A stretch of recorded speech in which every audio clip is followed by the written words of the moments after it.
nagyon tiszteltem azt a magánjogi hagyományt és iskolát, amely Miskolcon működött, és számomra nagy öröm volt ehhez a magánjogi iskolához csatlakozni, a kereskedelmi jogi tanszékhez, hogy azokat a jogterületeket, amelyeket most már évtizedek óta művelek, azokat a Miskolci Egyetem keretében is tudjam oktatni, kutatni.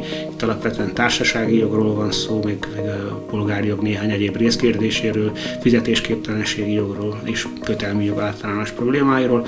Úgyhogy ez a együttműködés, amely nemrég kezdődött, szerintem ez egy olyan találkozás, amely az egyetemnek is egy olyan esetleg új tudásanyagot, új szemléletmódot adott, és nekem pedig ehhez a magánjogi iskolához való csatlakozásnak a lehetőségét. A MTA doktori dolgozatom az a szindikátusi szerződésről szólt, ez egy elég különleges terület, ugyanis ez egy olyan szerződés, amelyről a jogszabályban egyetlen egy mondatot sem találunk, a gyakorlatban mégis viszonylag gyakran előfordul.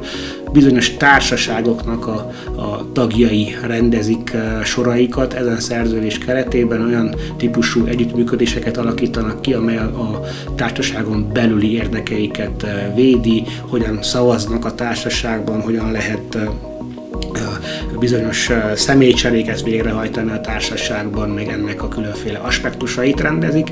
Ez egy különlegesen érdekes szerződéstípus, amelynek a PTK hatályba lépése is komoly befolyást gyakorolt. A Miskolci Egyetemnek eleve van egy létező nemzetközi kapcsolatrendszere.